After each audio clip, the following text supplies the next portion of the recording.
You know, the holidays are a very busy time, and as we approach this year's season, we'd like to hear about your experiences working the holidays as a healthcare professional.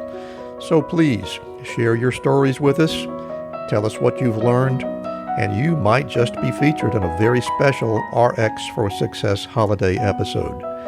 Just visit rxforsuccesspodcast.com/contact-us. That's where you can leave us an email or a voice message. We'd really like to hear from you. So do it today.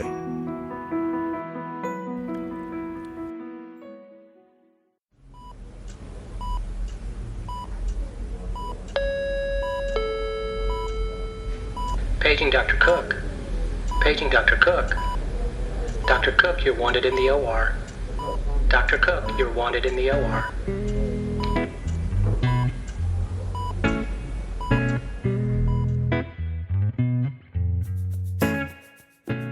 Welcome to the Prescription for Success podcast with your host, Dr. Randy Cook.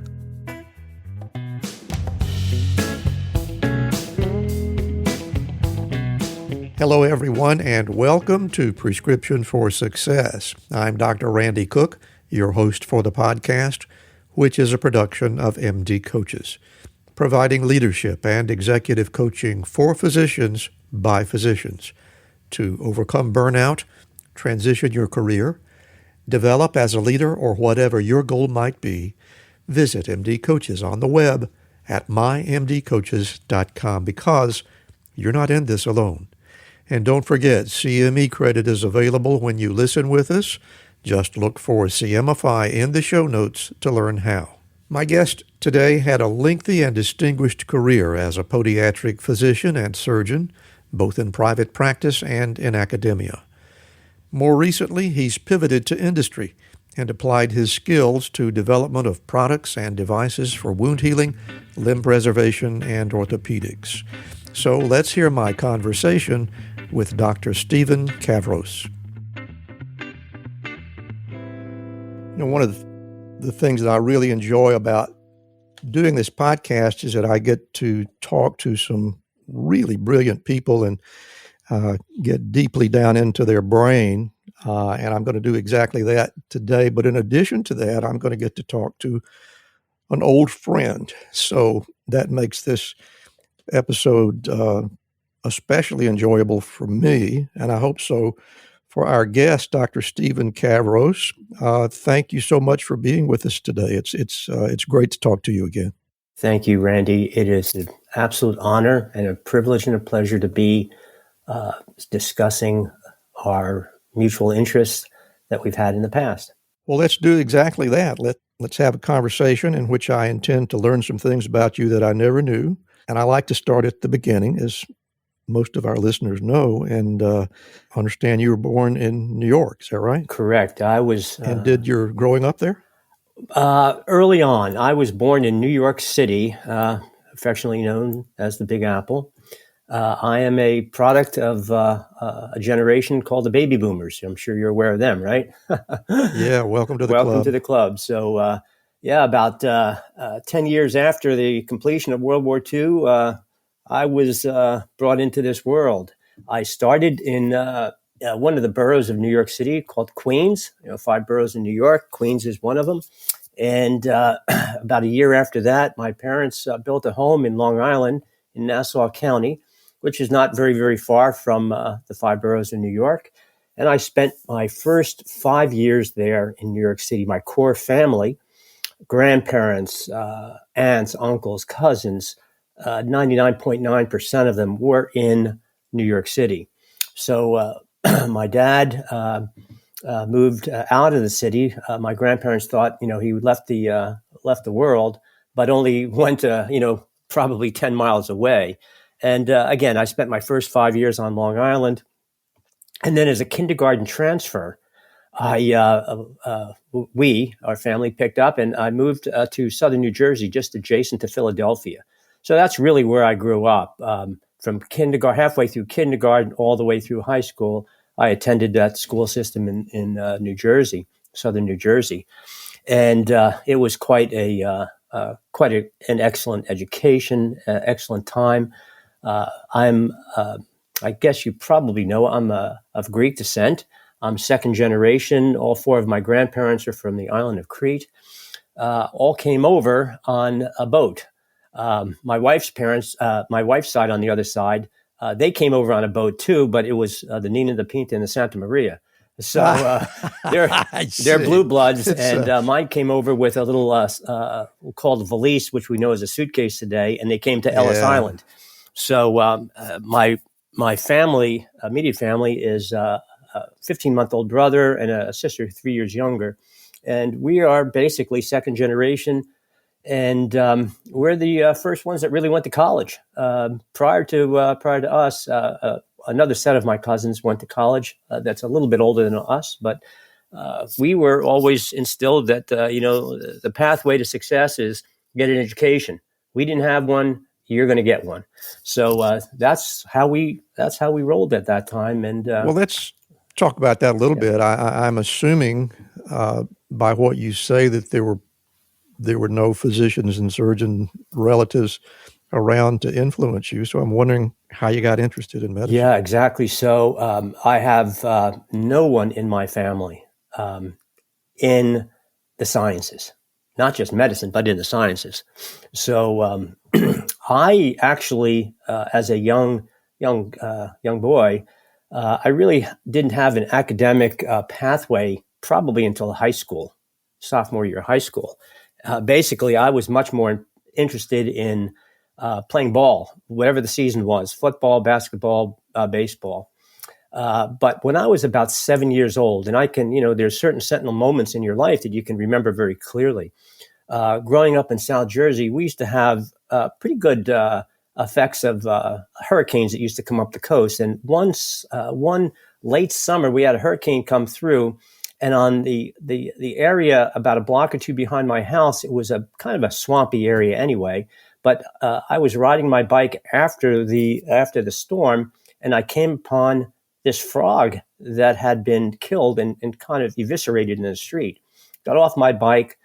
I just was, I guess, mesmerized to see these internal organs, see viscera, see the muscular system, the osseous system, the bones.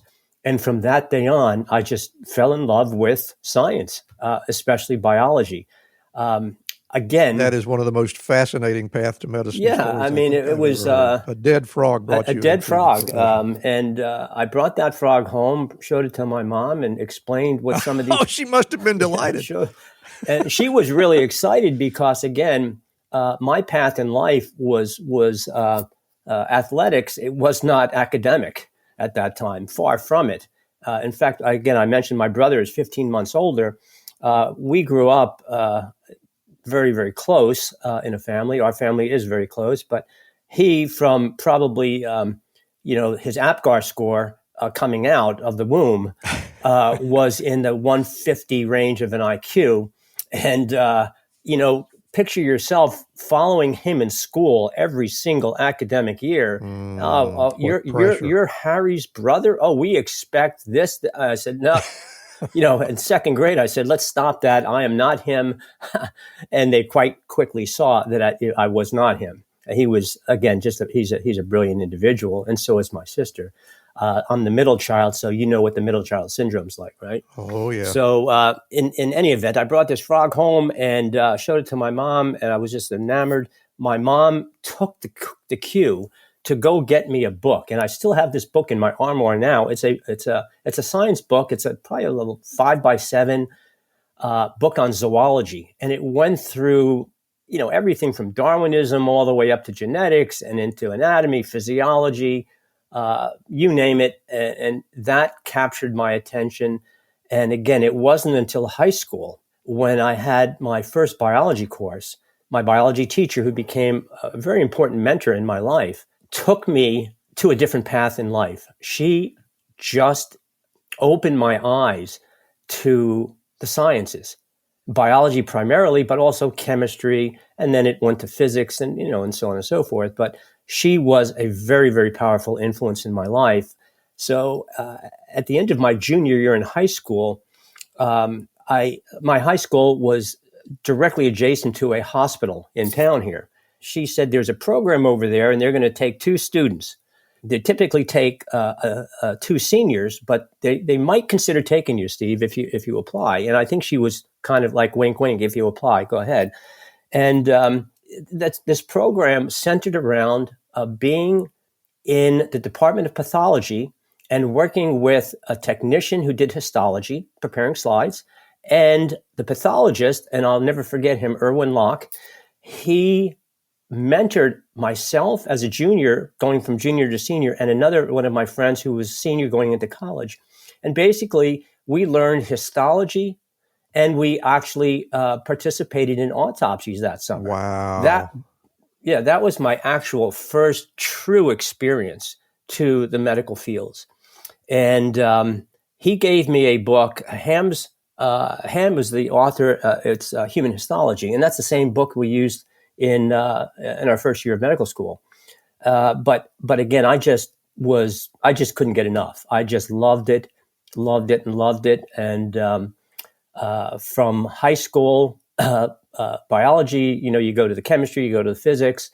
And then in my senior year, we had advanced biology, which I took, which led to some other opportunities with getting more involved with other academic programs in school, which led me to my collegiate opportunities. At that time, in the mid-'70s, there was a little bit of a change in the college curriculum where you could major in your love of your biology and your chemistry, but they always also wanted you to have a little bit better balance with humanities. But even at that point, I was so engrossed and enthralled with the sciences, I ended up taking 75% of sciences and only 25% of humanities. Now, if you were to ask me today, would you do it all over again? I'd say no. I would take 75% humanities and 25% science, because in your professional school, it's nothing but science, as you know. And I think it makes you a better, well-rounded person to understand philosophy, religion, language, history, European, American, whatever it is, literature. But again, that's all 2020 is hindsight, right? So, well, I'm thinking you probably got a broader experience than a lot of people going to medical school, even today, even though they still talk about a broad-based education. But you got a Bachelor of Arts, not a Bachelor of Science. Yes. So you had some humanities experience. Yeah, Rutgers University did give. I always kind of questioned that during my collegiate years. I said, all my buddies are getting bachelors of science. How come you give a Bachelor of Arts? And I said, you know what? It was King's College. Now it's Rutgers University. Way back when it was King's College, it was one of the Ivy League schools. It's certainly not now. It's a great school, but it's not in that same genre as the Harvards, the Yales, and the Princetons. But they went with a Bachelor of Arts, even if you had a science background, because they wanted you to have the humanities and come out as a quote unquote well-rounded person.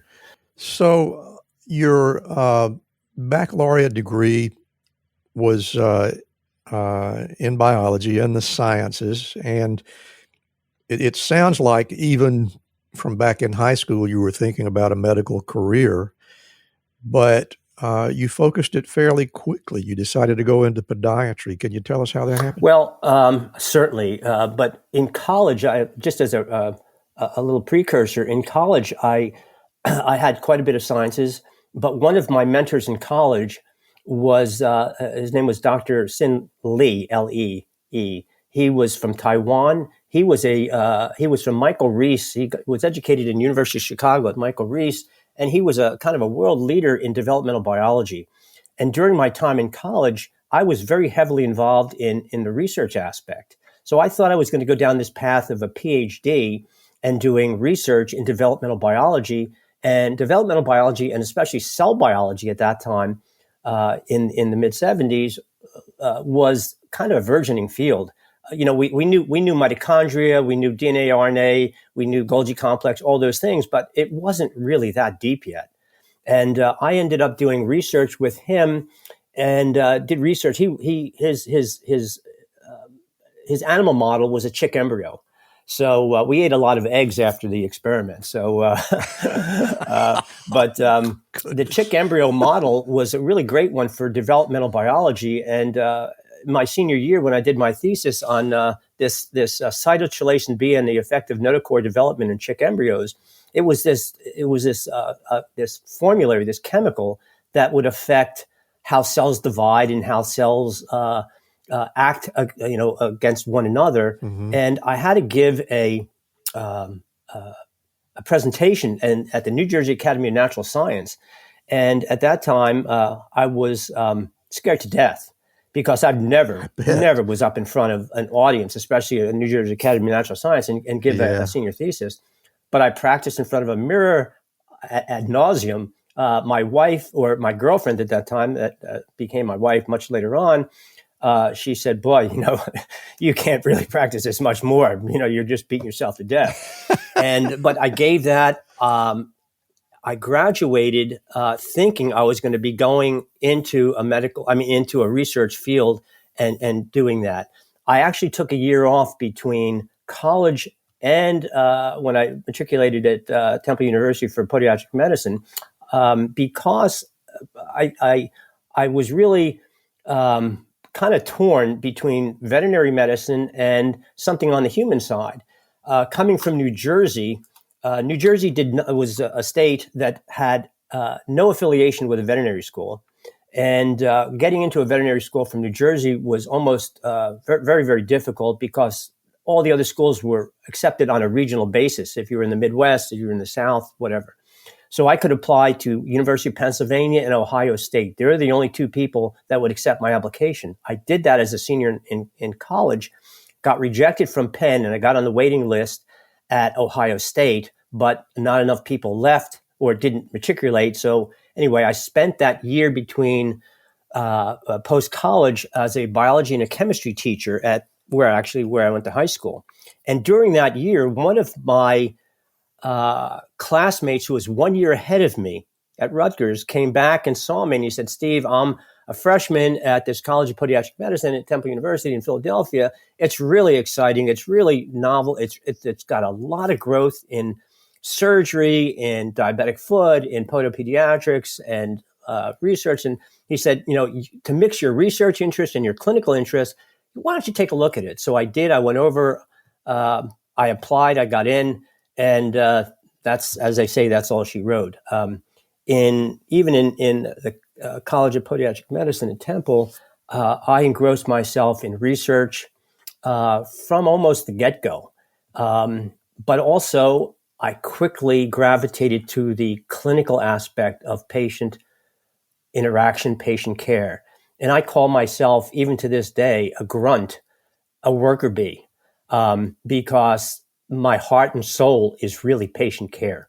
Even with the other things that I've been fortunate enough to do and lucky enough to do, it's the patient care that really gave me the satisfaction. And let's just talk. I got so much I want to talk to you about, but once you got into podiatry school, did you immediately feel like you were in exactly the right place? And man, I really hit a home run. I did. Again, going back to that 7-year-old kid finding a frog eviscerated in the street, all the way through my end of high school and college, I really focused on the anatomical sciences. I loved gross anatomy, histology, embryology, developmental biology. So in my first year, it was a traditional academic process. I mean, as opposed to the much more integrated process that they have today, where you're in clinic as a first year student. Right now, when we went to school, I assume we're pretty close in age. The first 2 years was basic science. The second 2 years was clinical science, your clinical rotations. So in my first 2 years, I just ate up. I spent more time in gross anatomy than I don't think any other of my classmates. I just loved the dissection. I loved the process of learning as much as I could on the anatomical sciences, which helped me immensely later in the surgical field or the diagnostic field. Because when you look at something You remember the old x-rays on an x-ray view box? You're looking at a two-dimensional item. When now, you and I are in practice and all of a sudden CTs and MRs come out. Well, you're looking at something still on a plain film in a two-dimension or on a computer, but really you have to envision this 3D.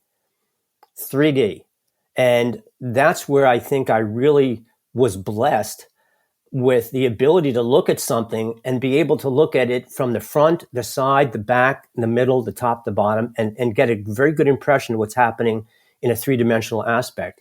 So for surgery or for a diagnostic procedure, I was really very, very comfortable understanding what I'm looking at, or more importantly, when something goes wrong, and something always goes wrong, usually in a surgery, how do you remedy that, and how do you go from a cookbook process to an innovative way of repairing something without thinking that, well, that's not what the book said.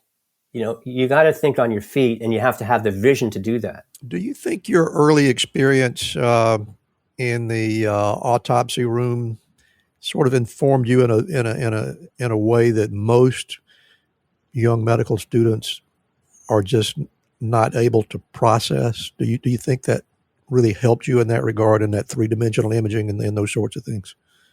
Immensely. Again, I was 16 years old when I was doing that, assisting in autopsies. It was just an incredible experience to visualize the anatomy that is actually a fresh anatomy compared to a preserved cadaver that we're dealing with in our education. But when you're dealing with something that was beating, a couple hours ago, totally different perspective. It sounds like the educational process up to that point was possibly in excess of your expectations. I'm wondering how it felt to get into private practice, which you started there in Philadelphia, I believe.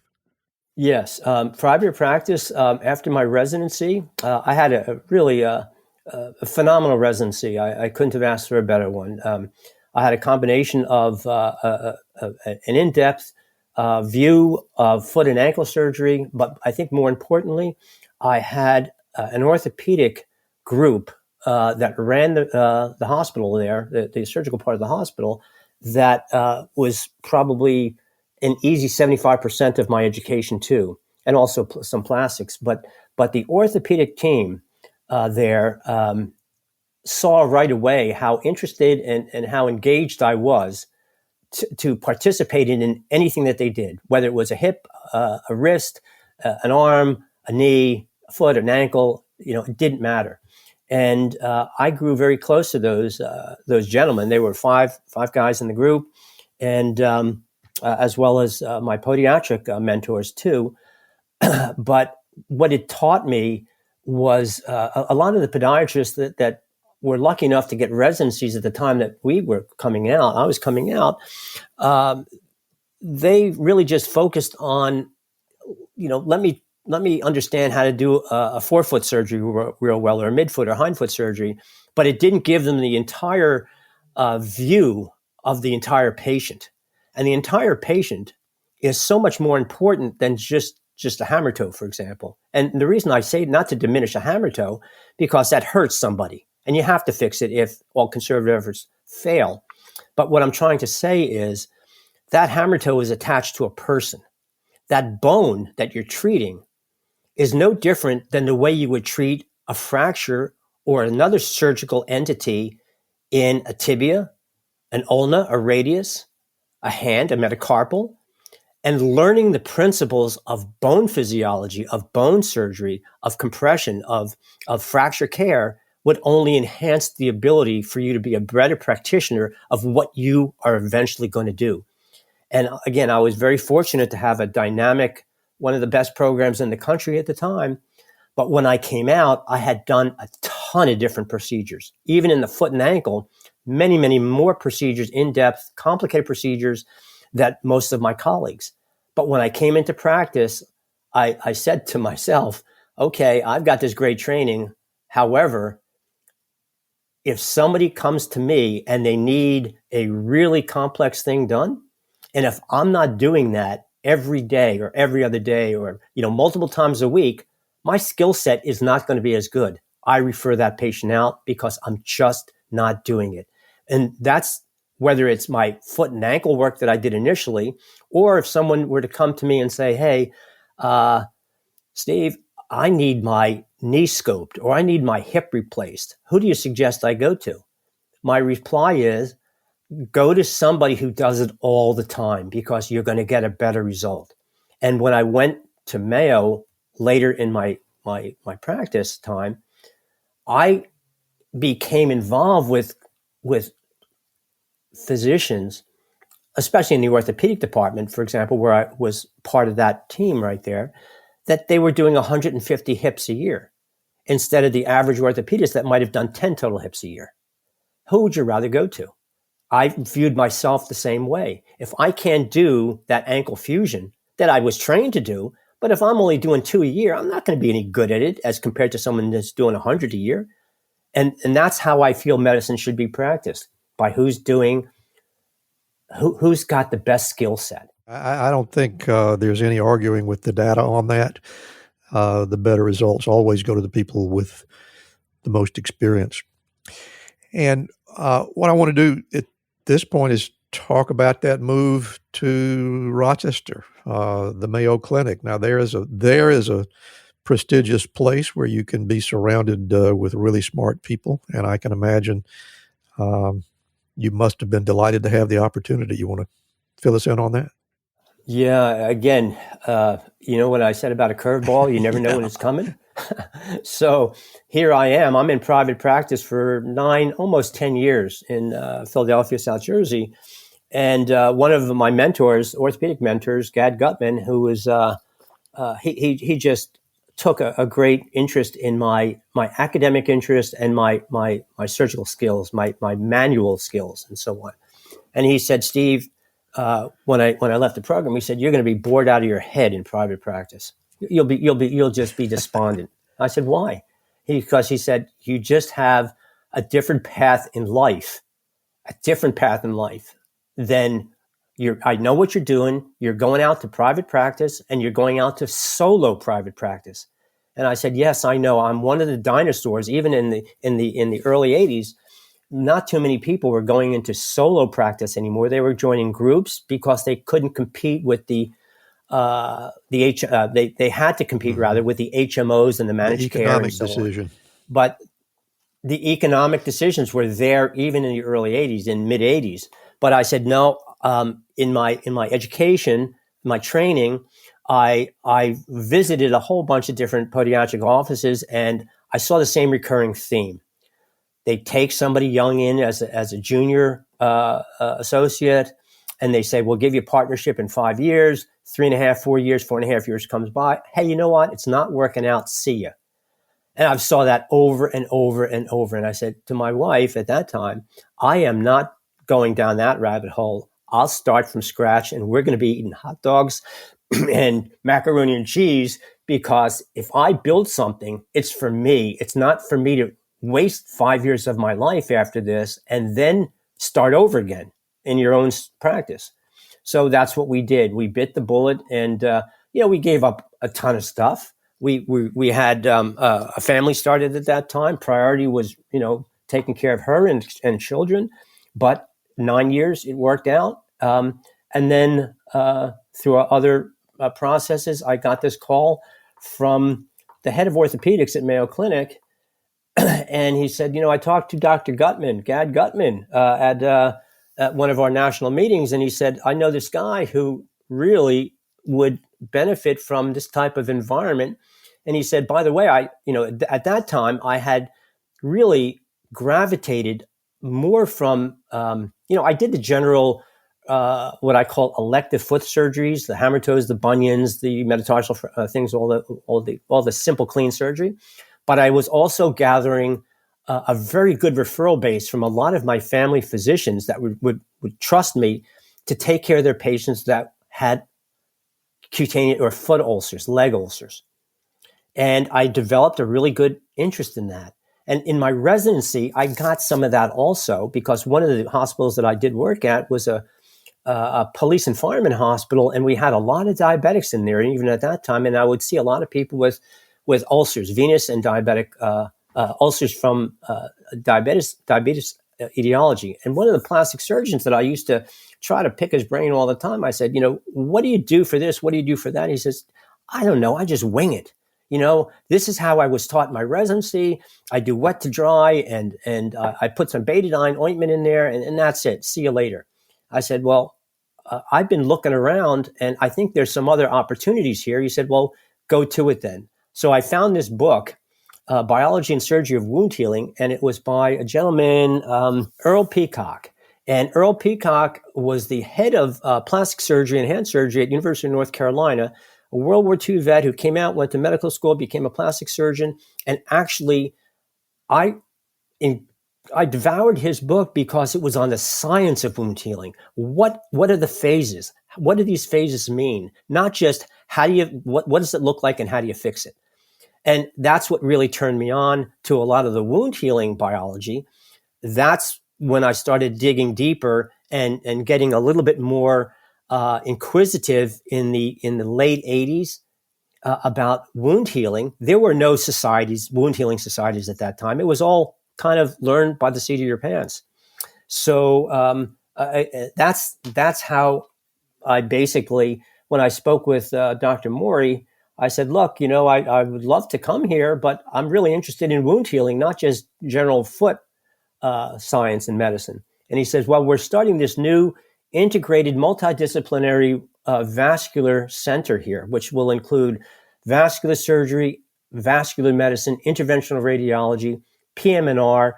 I think you'd be a great fit to go in there and do wound care, wound healing for them. We'll get back to our conversation in just a moment. But first, I want to let you know about a great gift idea from MD Coaches. You can actually give the gift of coaching with an MD Coaches gift certificate. All you have to do is let us know the amount you'd like to give, and we'll issue a certificate that your special someone can redeem for a coaching session or sessions whenever they're ready. Just visit us at mdcoaches.com to get started. And now let's get back to our conversation. And this was truly at the true genesis of the discipline that is fairly well recognized and available in a lot of places, and that is the discipline of wound management, which prior to that was you just didn't see anybody that was gonna, well, I wouldn't say anybody, but you didn't see a lot of people that were going to develop a great interest in an ulcer that had been present for months, if not years. And it truly was the beginning of an entirely new scientific and clinical discipline. And you were certainly part of that. And clearly it opened some new avenues for you in terms of other interests that you might follow. You want to talk about that a little bit? Oh, sure. During my, I called myself the working grunt, seeing patients all day long, but I would come in early in the morning and then stay later in the evening and do my research, because early on, I didn't have funded research. It wasn't until later that I had some NIH and I had some industry-sponsored stuff. But that industry-sponsored stuff, research, enabled me to really dig deep in the weeds and develop some interesting products and technologies. And unfortunately, a lot, some of those are available now for national and international use for our colleagues. And that process, for example, one of the xenografts that I did a lot of work with, which is for the listeners that aren't familiar with that term, it's an animal product that is processed, FDA cleared to be placed into a human. So an allograft and an autograft comes, is skin that comes from you and is put on you. An autograft is a human product that goes to a human product, and a xenograft is an animal product that goes to a human person. So I worked on this one xenograft, and I did about 4 years of work, got it through so many processes, and then it was well commercialized by a company. And at the latter stage of my time at Mayo, I had the privilege rather, of developing a couple other medical devices. And I got very, very interested in that aspect of delivering that type of service. And I thought, well, if I could help 100 people, maybe with this process on the medical device side, I could affect thousands of people.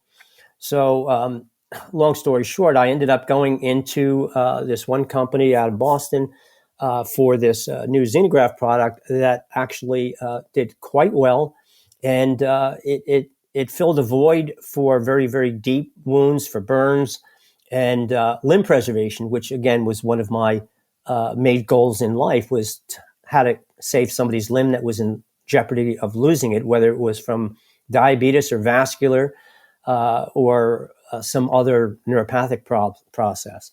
And it just allowed me to develop a different skill set. Even before that, I developed a little bit more of a business skill set after private practice with some work at Pfizer and some other private companies. And it gave me a business background and then the medical background. And I made that leap of faith into the medical device world. It was a jump into a cold bucket of water because how my values looked at taking care of a patient wasn't exactly parallel to the business world, I guess.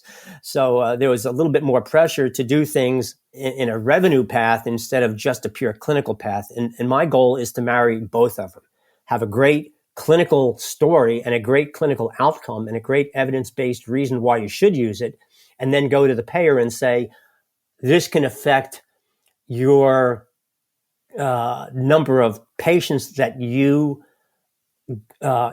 cover. If you use this, it can decrease the recidivism of another episode or whatever. It's basically trying to marry those both together, and that's where I landed for a few years.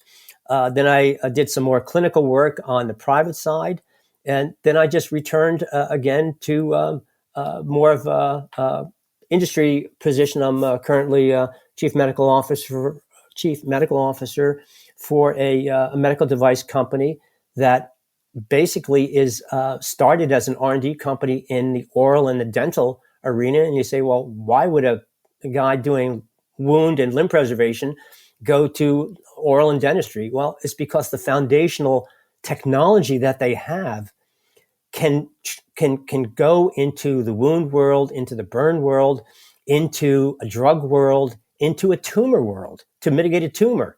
And it's all tissue, and you have to be able to understand where some of these things can go and how do you get them there through the regulatory process.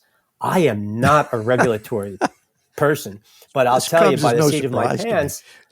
Yeah, I mean, you learn a lot by having to take something that it's what's termed de novo, which means there's not a predicate out there to give you a smooth path into the FDA clearance. It's an eye-opening process, but it can be accomplished with the right people. Surround yourself with good people. Have faith. Have the people that you work with. Make sure that they're on the same page as you, and then you can have a successful process.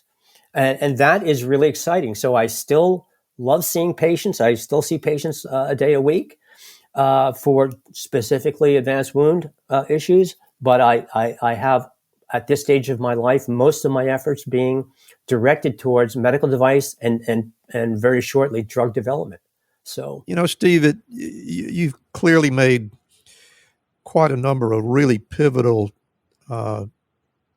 moves in your life, both personally and professionally. And I'm just curious to sort of get into the more philosophical area here, particularly with this last change. Did you ever have any reservations about leaving a situation that was as scientifically and personally satisfying as the Mayo Clinic environment, and then moving on to do something in a completely different environment. Was that a struggle for you at all, or did you wake up one day and say, you know what, it's time to move along? How did that work out? Well, Randy, to be succinct, every day I think about that. Every single day. Why am I doing this? Why did I had such a good opportunity. Why, but diversity is a part of me. For example, I couldn't, in private practice, it just bored, it didn't hold my attention to do the same thing every day. It became very mundane. I needed more diversity. Going to Mayo gave me that diversity.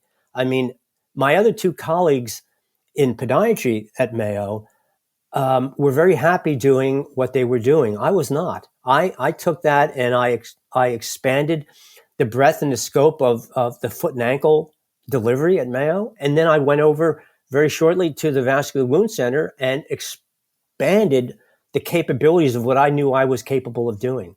The same thing with being there for 20 years.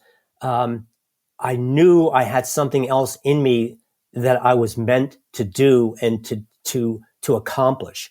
And yes, giving up those patients. I still in my desk have a folder full of probably 200 letters that are handwritten from patients that when they found out I was leaving the clinic, they wrote to me and, wished me, good success and good luck. And, who am I going to go to now?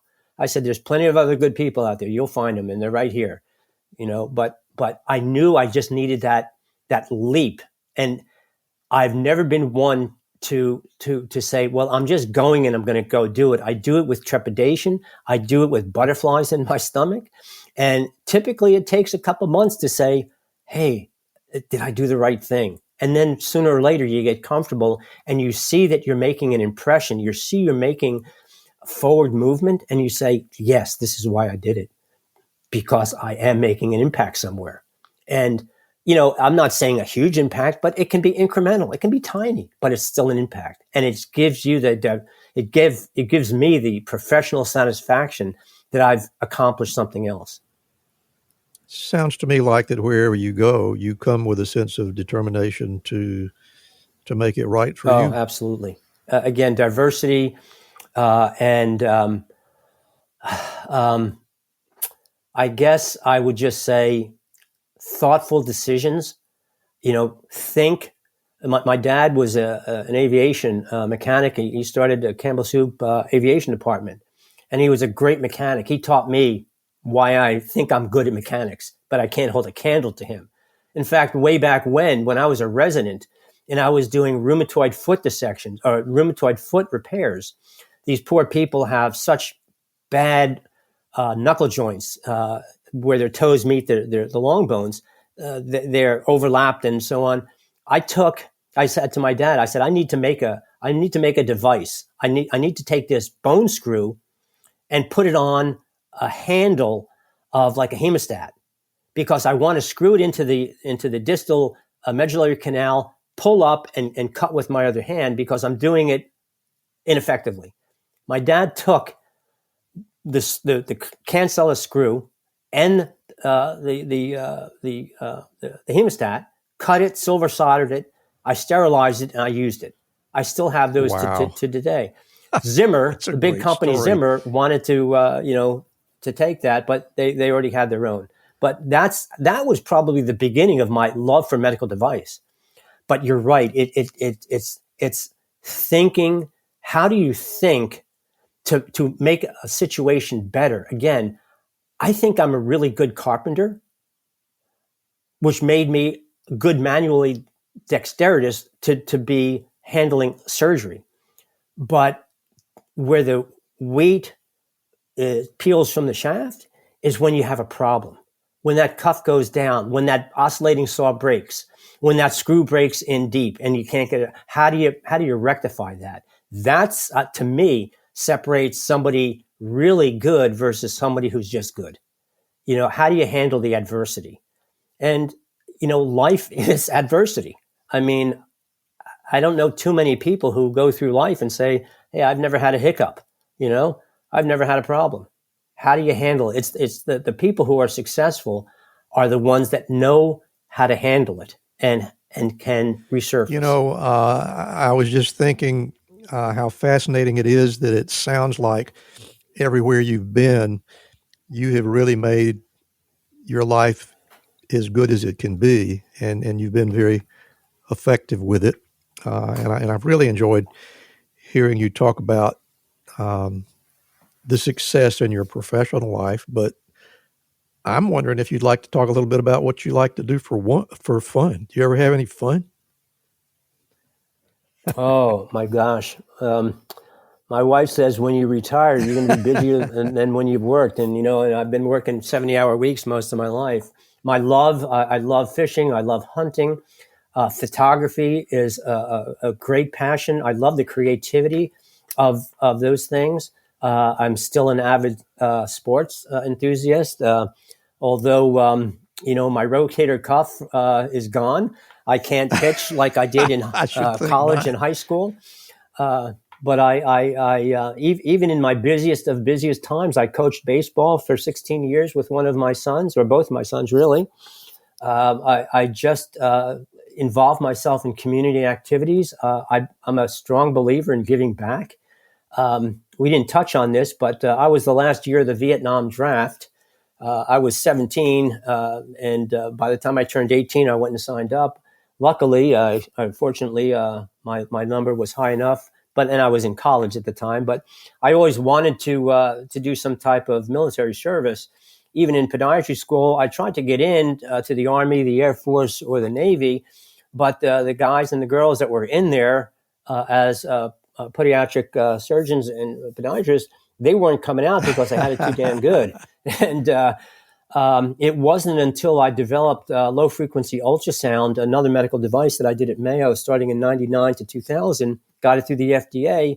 And the biggest satisfaction professionally in my life is when I finally got this technology to go over to Iraq and Iran to take care of blast injuries. These poor soldiers and Marines and seamen were their abdomen and thorax were well protected, but their limbs were getting blown off. And this technology, this low frequency ultrasound, was able to, it wasn't specifically for wound healing, but it was for the antimicrobial action. There was a bacteria that's in the sand, Acinetobacter baumannii. It's a gram-negative rod that we didn't have an antibiotic to treat it. And these poor people were getting infected, and they were losing limbs, not just from the blast injury, but from the secondary infection. And it was in 2008, the technology finally went in there to the Navy SEALs and some of the Marines. And I can't tell you how satisfying that was. But I bet during that process of developing this, I again fought hard to go into the Army or the Navy as a reservist at Mayo. Well, I was at Mayo, and I was over 40 at the time, and there's a hard cutoff for podiatry as 40 years old. And I had letters from as high as the White House to let this working grunt get in there and do some service. And again, even a congressional act couldn't get me in there. So anyway, I found this path with the U.S. Coast Guard Auxiliary. We support the Coast Guard, active Coast Guard, and Department of Homeland Security. And this goes back to what do you do for fun? I'm a member of the Coast Guard Auxiliary, and I serve the Coast Guard and Department of Homeland Security on my spare time. And you'd say, what the hell are you going to do? What do you do in Minnesota? Well, there's a big river here called the Mississippi, and there's a lot of contraband. Contraband that comes up and down, and there's also a lot of other things that we do. But that gives me satisfaction to give back. And the busier the person, typically the more they can accomplish. And again, as I said, when I retire, if I retire, when I retire, I probably have more things to keep me busy than I'd ever want. But right now, I'm just living the life. Well, Steve, I have really had a lot of fun picking your brain for the last hour or so. I've learned a lot of things about you that I didn't know, and I've learned a lot more about things that I've been curious about since I first met you. And I appreciate you so much being here to share the story with us. But at this point, I want to do what we came for, and that is I'll get out of your way and close my mic. And audience, Dr. Stephen Kavros is going to give us his personal prescriptions for success. Well, thank you very much, Randy. Again, this is what a pleasure to participate in your podcast. I have three that I kind of focus on. The first one is basically surround yourself with people that have the same mission and culture that you have. Because if you do that, you're eventually going to be successful in whatever you do. And I'm not talking about monetary. I'm talking about anything that you value as successful. In my decades at Mayo, I've taken care of hundreds of CEOs of small cap companies, mid cap, and large companies. And there was an underlying message from each one of them. And they're basically this. I became a lawyer. I got educated and got a law degree, not because I wanted to practice law, but because I wanted to reason and understand the world in a different way, which it taught me. Number two, I surrounded myself with good people who knew their specific domain much better than I did. And number three, I've made mistakes, but I never make that same mistake twice. So again, surround yourself with people that you trust and that you value, and you'll be successful. Number two, I alluded to this, listening skills. Listening skills for a clinician, doesn't matter what domain you're in, what specialty you're in. You know, God gave you 2 ears and 1 mouth. Listen, even if you're constrained with a 12-minute visit today for your patient, like a lot of family practitioners, 12 minutes, that's all I get. Listen, listen, listen. They know their bodies better than I know their bodies. And then you can help them out better. That is absolutely imperative. Take the time to listen. If I had that benefit at home, in my home situation, my wife would be much happier. But I guess you can't do it on both sides of the fence. The third is rely on people that are very special to you in your life to keep you centered, to keep you focused, and to keep you from straying off of your mission. It sounds simple, but family, to me, is the most important thing. Without a strong family, from my grandparents to my parents, to my spouse, and to my kids, and all extended family, I probably wouldn't have had that drive as vehemently as I did. My wife has been the strongest proponent of who I am and what I've done. And there are many times that I said, I just don't know if I'm going to continue. And she said, get a grip. You can do it. You've always done it. You're different. You can navigate through this. Listen to people who believe in you, because if you just listen to yourself, you might be pushed in a different direction. So listen to people who really have your best interest involved also. And that can be, again, a partner, a spouse, a mentor, an old a colleague. It doesn't matter. But when you think the world is closing in on you, take a breath and go ask for help. Go ask for somebody else's advice. And I think you'll be the best for it. So those are the three things that I kind of still value today and how I kind of go day by day. I, again, appreciate the opportunity to spend some time with you. Well, Dr. Stephen Kavros, I want to thank you so much for sharing your wisdom with us today. It has been very insightful, and I have really, really enjoyed the conversation and learning some things about you that I have been unable to acquire over the years that we've known each other. Before we go, I want to give you an opportunity to tell the audience where they can find you, whatever you would like to share, whether it be email addresses or Facebook pages or whatever you got. We'd like to know where you can be found. Oh, well, thank you. Well, the simplest is my personal email. It's my last name, K-A, V as in Victor, R-O-S another S and a J, at gmail.com. You can also find me on LinkedIn. Those are probably the two that would be the easiest. I do have an email at work also, which is just skavros at epien.com. So those are the three. Well, thank you again, Steve. Dr. Stephen Kavros, it has been a real pleasure having a conversation with you this afternoon, and thank you again for being here. Thank you so much for joining us today. You know, you can really help us with a 5-star rating. That'll give our podcast much more visibility, and that helps us reach many more listeners.